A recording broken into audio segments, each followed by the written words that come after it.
You're right, we're on a journey and we are thrilled that Microsoft have been on the journey with us here at the summit. Actually, you were our first sponsor back in 2017, so we really appreciate the support for the event. And you teed up very nicely, Tish, not just where we're going, but where we've seen the global debate and discussion happen this year. We're now going to move on seamlessly, it was as if this was planned, to our opening plenary panel on the global AI conversation. When we were developing the agenda for the summit this year, we were doing it at the same time as the UK's AI Safety Summit was being organised and then held.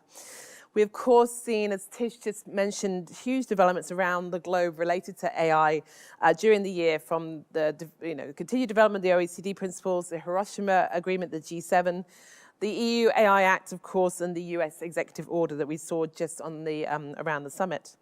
So we wanted to start the plenary discussions today by taking stock and reflecting on where the global AI conversation is right now and where we may be heading.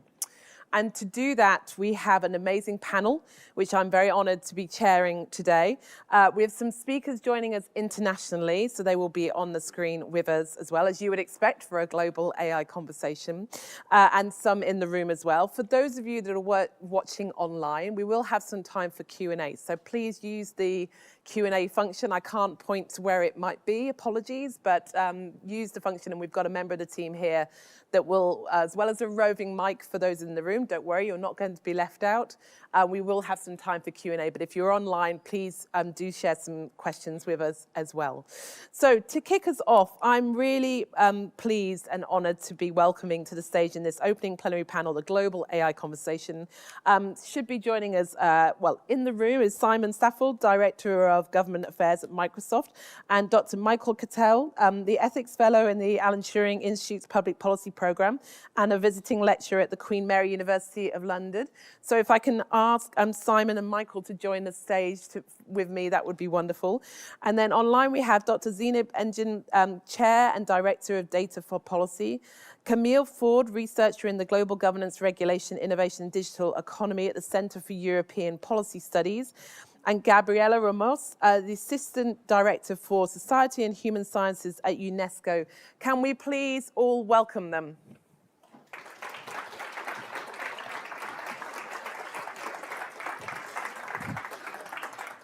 Well, good morning to everybody. Well, good morning to Simon and to Michael, but also good morning to our speakers online, to Gabriela, to Camille, and to Zeynep. Really great to have you, and thank you so much for being part of techUK's Digital Ethics Summit today.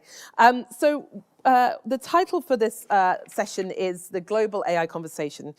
We want to focus on what is the international direction of travel, where are we heading with the global AI conversation, and also explore perhaps, do we have what we need to progress and to continue and to get this right, in terms of maybe institutions and bodies, of which obviously we have some already. So perhaps let's kick off and let's start with what's happened this year so far, quite a lot. Right?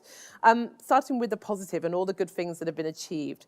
Perhaps we'll go around the panel and just would be interested in all of your views on what are the examples of the tangible progress in terms of AI governance and the global discussion that we've seen this year. And perhaps, Simon, I'll come to you before we go back to our other speakers.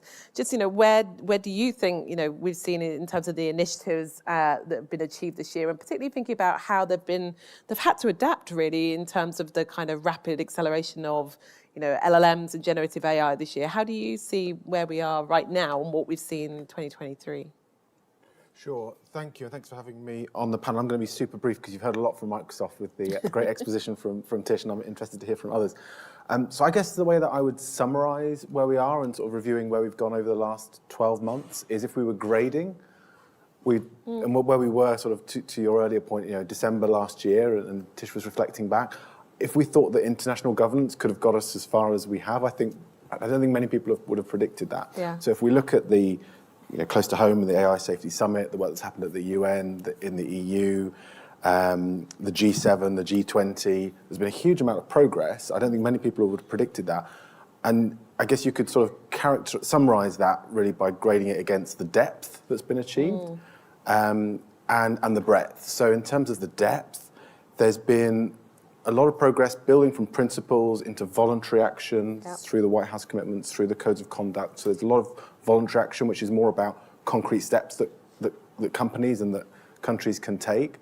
So I think there's definitely some progress on depth, but we need to see more. So we need to see more sort of across the architecture, as Tish was setting out. So getting more of that kind of concrete steps, broadening, deepening some of the activity so that people have reassurance that the technology that they're using, developing and deploying has the right sort of standards globally. And then the breadth, I think we've also seen some really good progress. So, if you look at the AI Safety Summit, having 28 countries, I was at NCSC last week looking at cybersecurity standards for AI, 18 countries signing up to that. Yeah. The work happening at the UN, the G7, the G20. So you've got this real really sort of... seems to have accelerated, right? Accelerating and broadening. Yeah. And so I think what I hope we'll see over the next, and maybe we could sort of reflect more on the next 12, 24 months, is that on both counts we'll see increasing depth and breadth. So we need to see more of a global conversation with Gabrielle was talking about, and to see that kind of depth of implementation across that global conversation. Michael, would you agree with that? I'm interested in your perspectives of where you think we've got to so far, and we'll obviously come to where we're going, but are things progressing as quickly as you would like? Yeah, I mean, I think things are actually progressing rather nicely. It turns out that a lot of activity was already happening before we have this big turn in sort of the Gen AI moment that happened about a year ago now with the release of ChatGPT, where finally there was a bit of a wake-up call about the impacts of AI and the need to actually take seriously looking at AI from a global and multinational perspective, and not simply as a question of domestic responsibility. I just want to add to all the interesting initiatives that have happened in the last year, or been happening. There are a number of things that were ongoing that have simply been complemented and expanded. The work, Gabrielle's work at UNESCO, for example, had been ongoing now for, I don't know, I think it's at least something like 2 years or longer, right? And then the EU's AI Act was already in progress, right, before ChatGPT came on the scene, and the timing was very, turned out to be very apt. Similarly, the Council of Europe, another partner that we're working with quite closely, has been drafting a convention, a human rights convention on artificial intelligence, which we should be seeing by the end of the year or very early next year.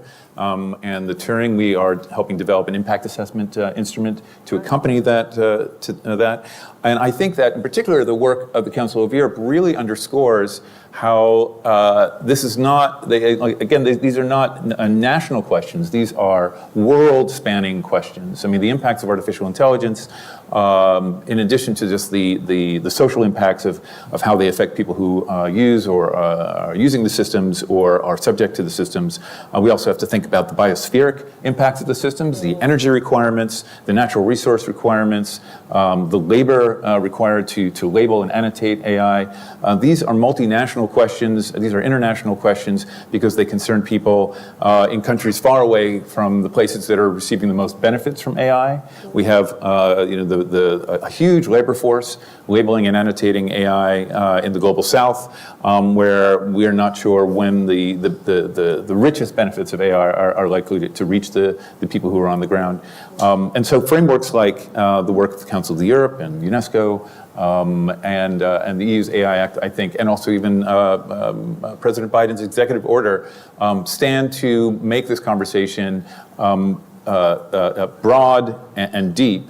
But it's something, and I think it's really working. I was recently in Manila, and it was so interesting to hear colleagues in the Philippines using the same language of AI ethics and governance that we're using here in London, where we think we have all the answers because we're London, right? We think we know everything.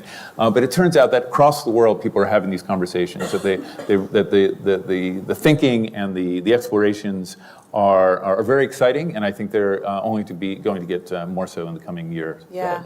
I was also in Malaysia, and similarly having the same conversations about those ethical principles that we've been talking in this room and this event for a number of years, but it's great to see that coming through. Zainab, love to come to you, and great to see you virtually, and look forward to seeing you in person very soon. I feel like I haven't seen you forever.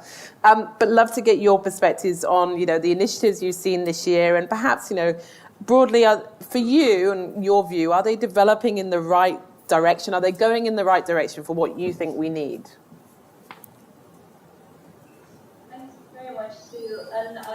apologize for not being there in person. I'm in Geneva for UNCTAD e-week this week. Well, I must say that AI and the issues related to AI steals the show here as well. Before this, I was in sort of on tour in Africa, and again having conversations around AI-related issues, and definitely it's spoken, it's being discussed everywhere, almost with the same terms, but you still see that there are some discrepancies as well. So for me, obviously, the developments are all great. It's great that we are having this sort of very intensive public discussion, international discussion in this space, and we are definitely making progress. But at the same time, we should still note that we are still talking quite a lot in terms of trying to make this advanced technology more responsible and more ethical, still quite fuzzy terms in that respect to put into practice for AI practitioners or for legislators as well, I guess. For me, the biggest thing that we can see, yes, we have the right environments, right platforms to talk about these issues, but there is still this big mismatch that basically the technology, the knowledge is more sort of locked into the technology leaders, the AI leaders, AI companies mostly, and that creates a mismatch basically in terms of assessing assessing the technology altogether. So you do see that the skills are more concentrated in in industry. The interests, the time scales that apply to these different sectors are quite different and very hard to align. And that generates basically a permanent sort of almost permanent issue between having to, having the opportunity to do this in the optimum way. So, well, I'm thinking about having OECD, UNESCO, UN institutions on board. Obviously, is a huge addition, a huge thing. But I'm also thinking that maybe, given that the technology itself is quite dynamic and quite sort of changing all the time, it's also important that we create an environment, a regulation and assessment environment that also adapts, that can also adapt this sort of environment. If the technology is sort of developed in multiple ways, in multiple directions, then we really need to have also a competition almost to get it right, a market that competes for ensuring that the technologies are created in the most responsible and trusted way again. Well, for me, another thing that should be really talked about more is the global south. The previous speaker has mentioned about it.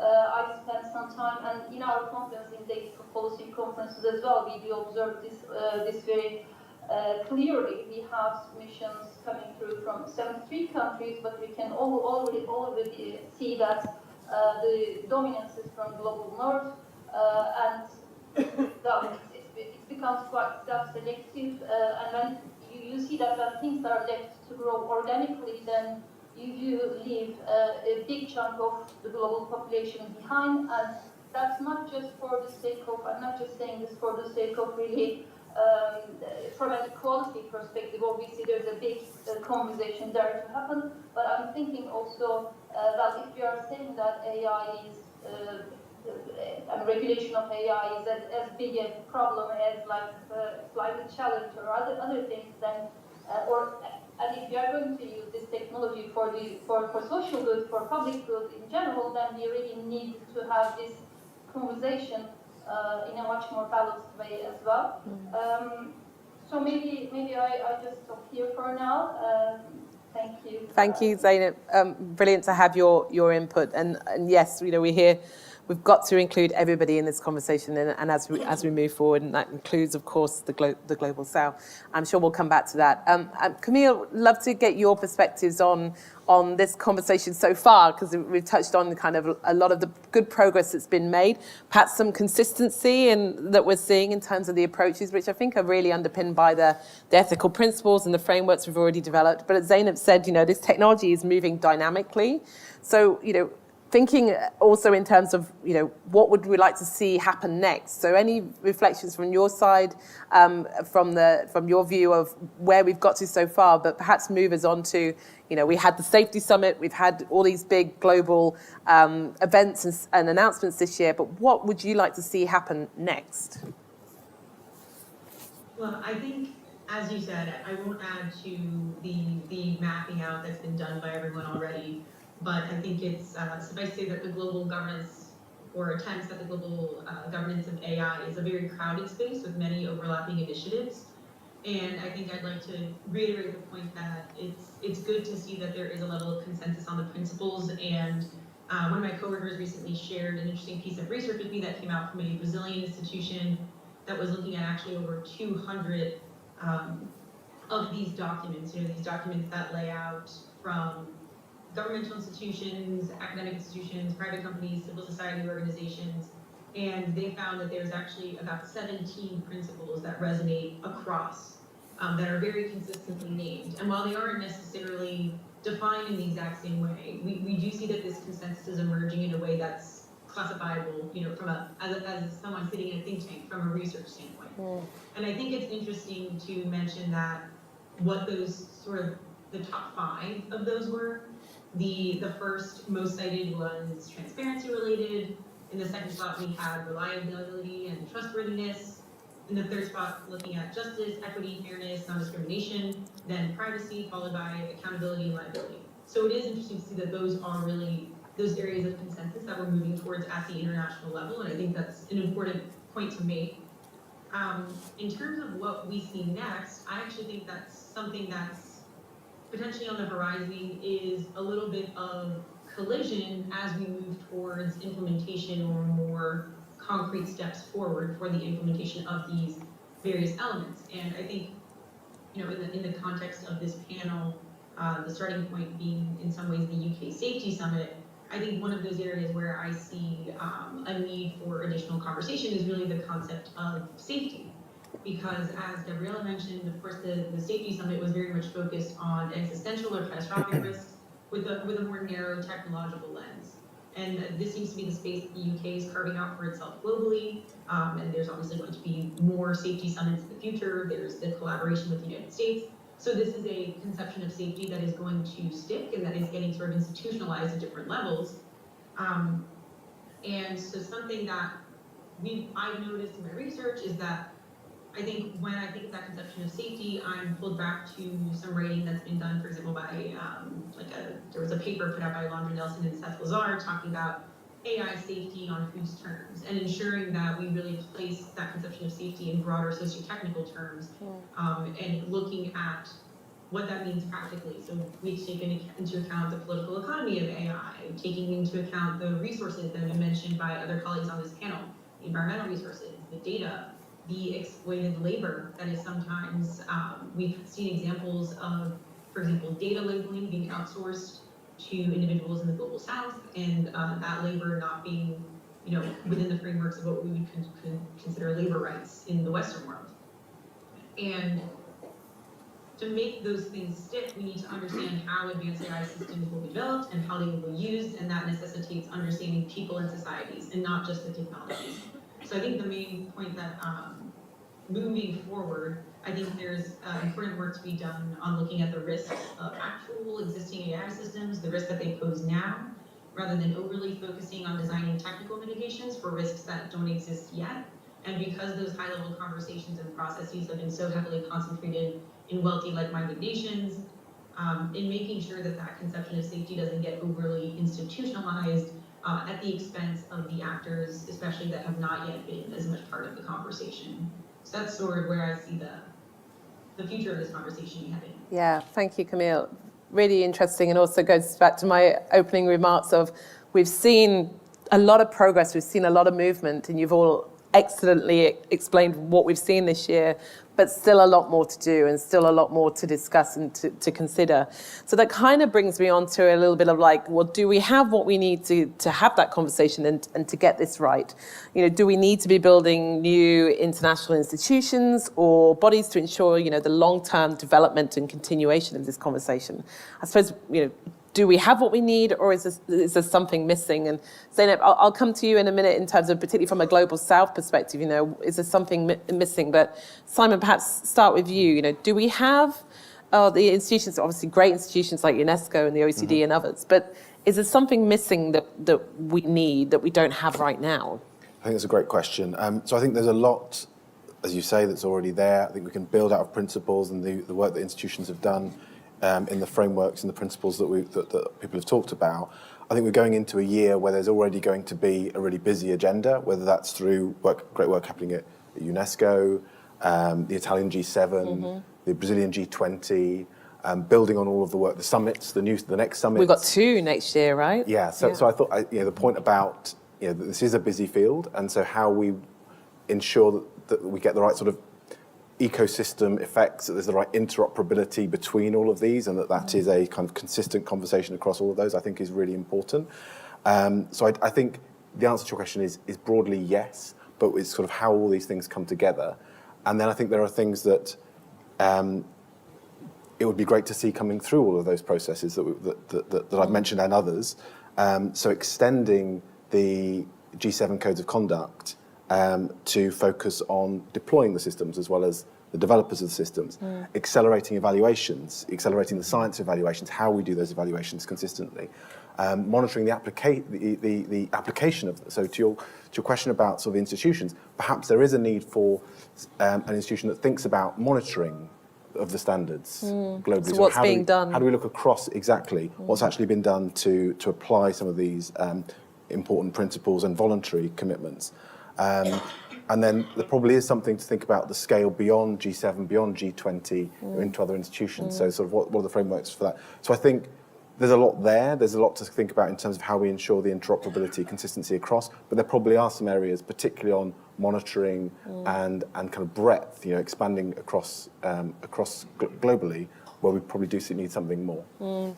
Gabriela, maybe I'll come in to you first before I go to Zeynep. Sorry, Zeynep. Just on that point of, obviously from UNESCO, obviously the amazing work that you do. To follow on Simon's point, is it that we don't need more, we just need to bring institutions and activities and initiatives, because as Camille said, it's the crowded space, there's a lot going on, which is great. But is it that we need to do a better job of bringing these things together? We'd love your reflection. And obviously, we've got the global partnership on AI happening in India next week, so another opportunity for the world to come together. So there's a lot going on, right? So how do we make sure that if we don't need new institutions, and perhaps we do, I'd love your view, how do we make sure that they all work together more? Should that be where we're focusing?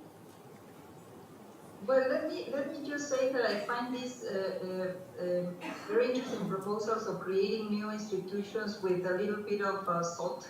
Because at the end, you know what it means to create a new institution? We're talking about technologies that are changing by the minute. Yeah. And then we're going to enter into, the Council of Europe is negotiating a convention on the ethics of AI since 5 years ago, and they're doing an amazing job.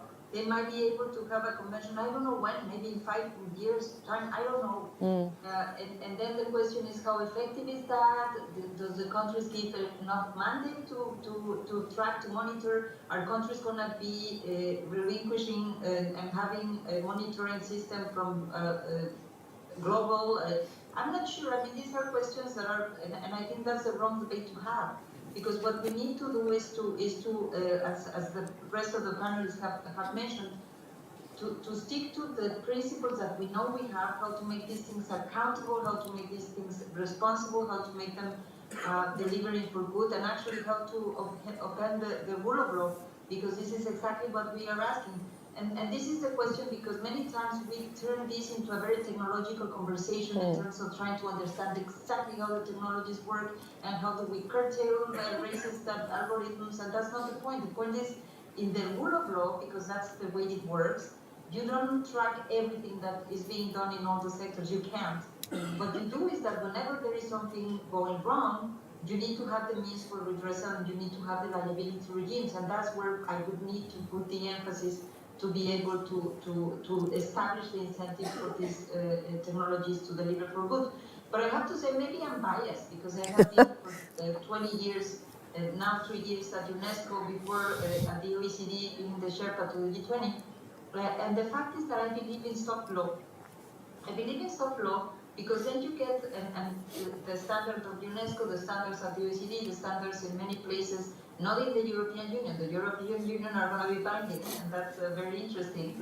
But at the end, I believe that soft law helps to get the narrative right, to get countries to agree, to get countries to exchange, to see how things can be tackled.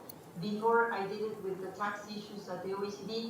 Now we're doing it in UNESCO with the AI ethics, because we have things, for example, banning mass surveillance and social scoring, banning the attribution of legal personality to AI developments because of this the humans being in control. So I feel that we have what it takes. We need to translate that in national and institutional developments, and then to keep the conversation going. And for that, we have many different platforms that I think are good enough to deliver on this question of interoperability. But then the other part is, and I think that Camille mentioned, the question of political economy, because we have competing objectives. We cannot claim victory. We cannot say, yes, everybody agrees that human rights needs to be the most important thing, because it's not true. It's not true. We still have competing objectives on geopolitical issues, competing objectives on technological leadership, on profit making, on commercial issues, and therefore we still need to keep pushing the debate to prioritize the impact on human rights. Thank you, Gabriela. And Zeynep, I'd love to come to you on this point. And I'm thinking also your reflections on ensuring the Global South is part of this conversation. So do you have the platforms, the institutions, the bodies? Do we have what we need to make sure that, that future international policy developments is more inclusive of the Global South as well? What would you say to that? Thanks.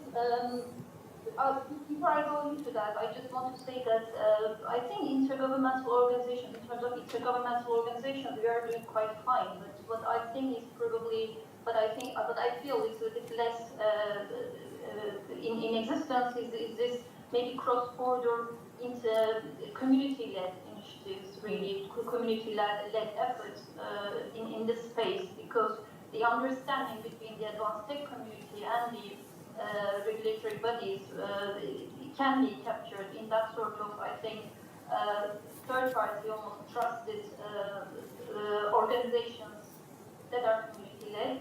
So I just wanted to add that to the previous comment. In terms of the Global South issues, well, from my recent visits in Africa, the conversations that we had, or the observation that I have seen, is that there's this big feeling that the information is quite broken, and there are no platforms, there are no efficient platforms to for African representation, basically, in the most critical debates in this space, which I know that everybody is aware of that problem.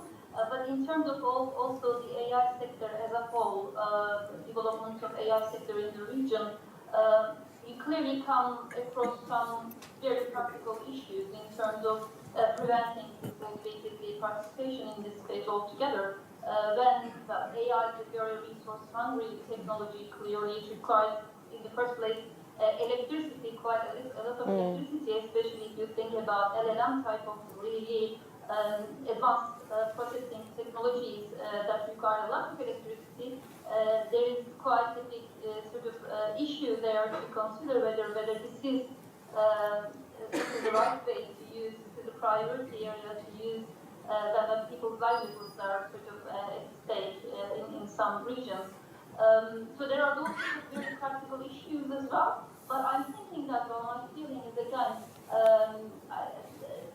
if it was some of the past industrial technologies, we could have probably had a different, we have already had different conversations, different ways of dealing with those issues. But in the digital space, in AI space especially, given that things are already happening on the virtual space, we do actually have this opportunity to change the trajectory a little bit and make sure that this conversation is a bit more balanced than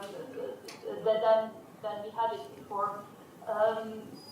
So I think basically the point is that there's a big feeling that those sort of regions are currently more likely consuming and adopting, and the global conversation a bit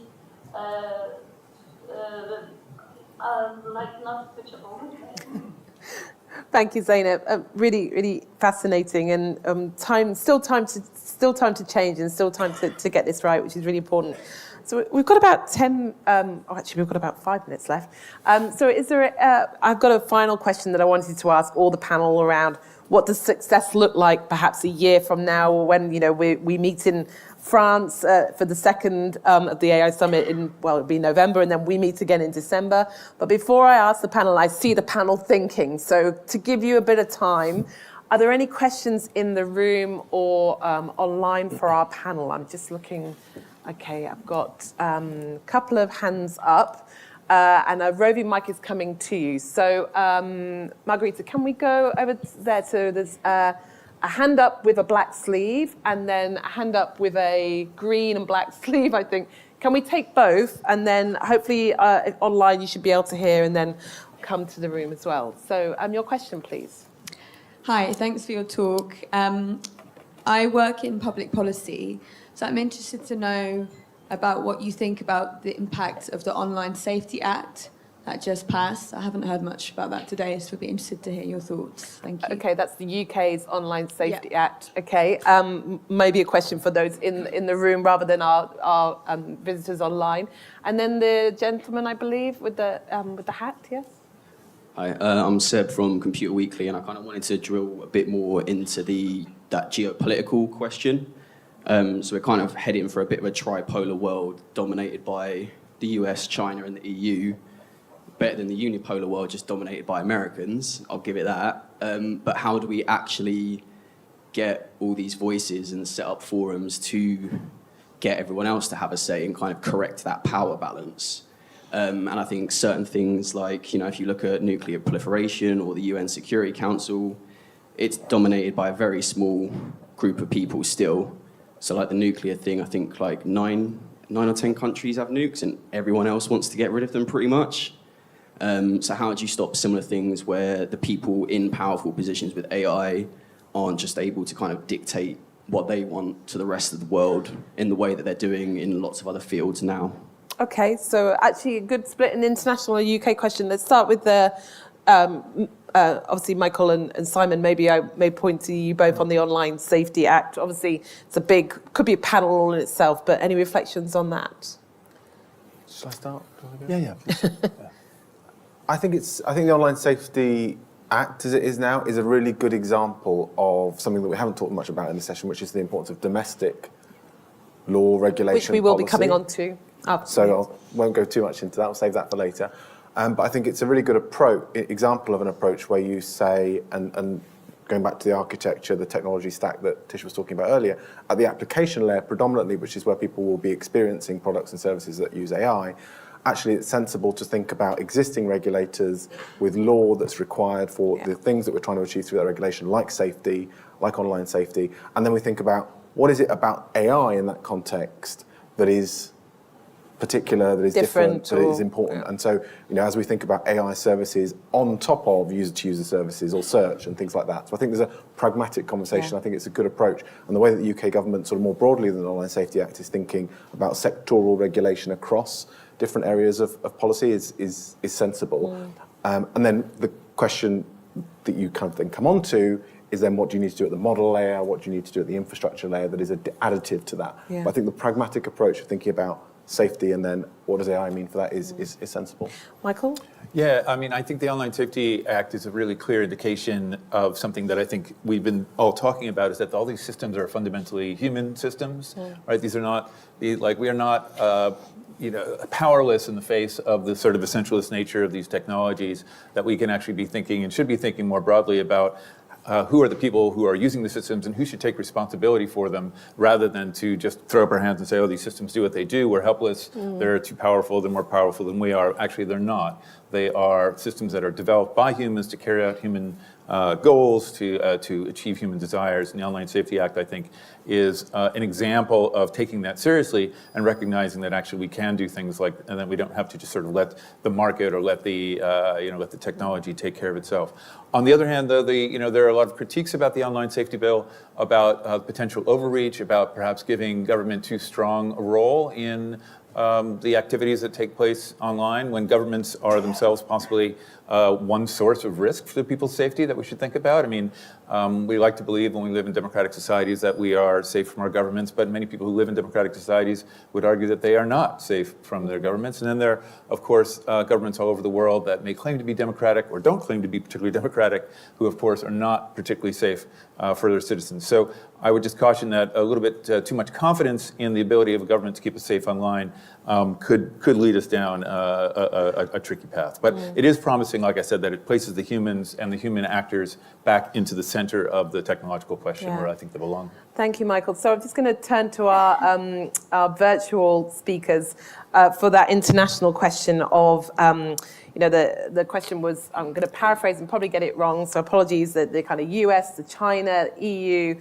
important to have them in the conversation, but how do we make sure that we broaden that out to make sure that everybody's part of the conversation?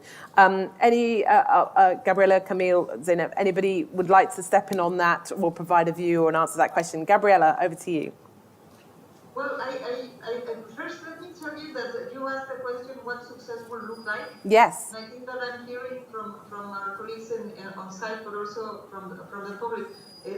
Success for me will mean that governments take the actions internally, as the UK Safety Act, to ensure that the principles that have ruled democratic life in terms of due diligence is really ensured online, and that we build the institutions and the legislations internally. And this is very interesting and leads me to this question of where is the world. When we started negotiating the recommendation on the ethics of artificial intelligence, because the US was not part of UNESCO, I had many countries coming to me and saying, why are you doing that? It doesn't serve a purpose, because if you don't have the main developer of these technologies, what purpose does it have to have a global recommendation that includes 193 countries in this sort? The point is that these technologies are global. And all the countries, even if they are not developing them, they are using them. So they can define the way they want to structure this conversation. And in countries in the global south, and this is what I'm doing, because I'm working, of course I'm working, but also with advanced economies, as I said, with Europe and many other countries. But in countries in the south, organize a governance framework of how they want technologies to operate in their jurisdiction, they will be calling the shots. And at the end, this is very important, because they are not powerless. The real question here is going beyond that and ensuring that they are also able to develop their own technologies, because at the end, if you are a government in the global south, I would not be comfortable to be offshoring the management of my education or my health systems to a platform that is for profit and no. So I think that it's very important that we do not lose sight on the fact that we also need to enhance the capabilities and the technological contributions that the global south can make. But in terms of the governance of the technologies, they are not powerless. And I think this is something that is becoming very interesting in the work that we are doing, because, as I said, we have the whole of the universe in the global standard, and now we have the US Act. And I have to say that I was very proud when Secretary Blinken was in the US Congress presenting the proposal to rejoin UNESCO, and the example that he used was to say we cannot be absent to this institution that is discussing the global norms on AI. So I think that there's lots of scope where the global south can really have an imprint of how they want these technologies to be governed. Thank you, Gabriela.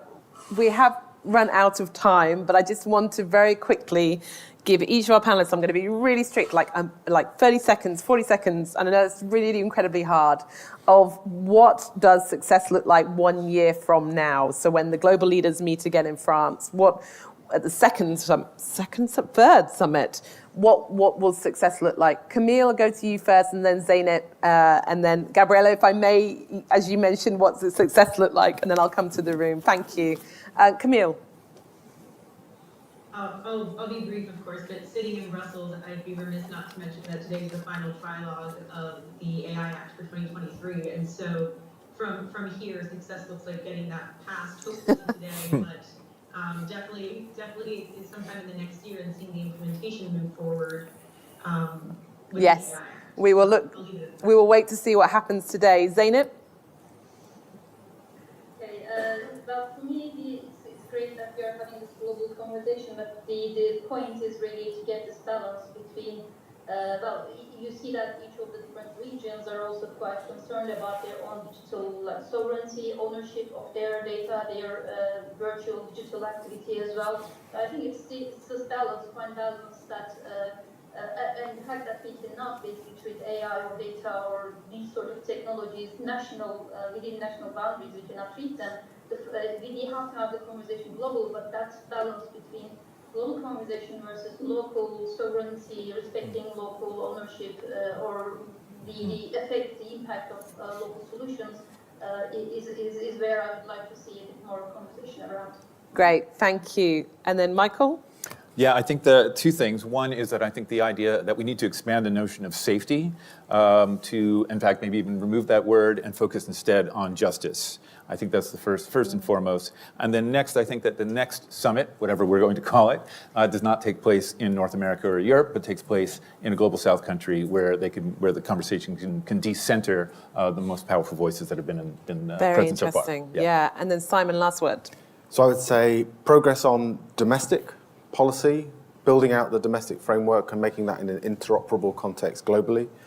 Progress on the codes of conduct, internationalizing them, deepening them, which we've talked about, so the G7, broadening it into the G20 as well.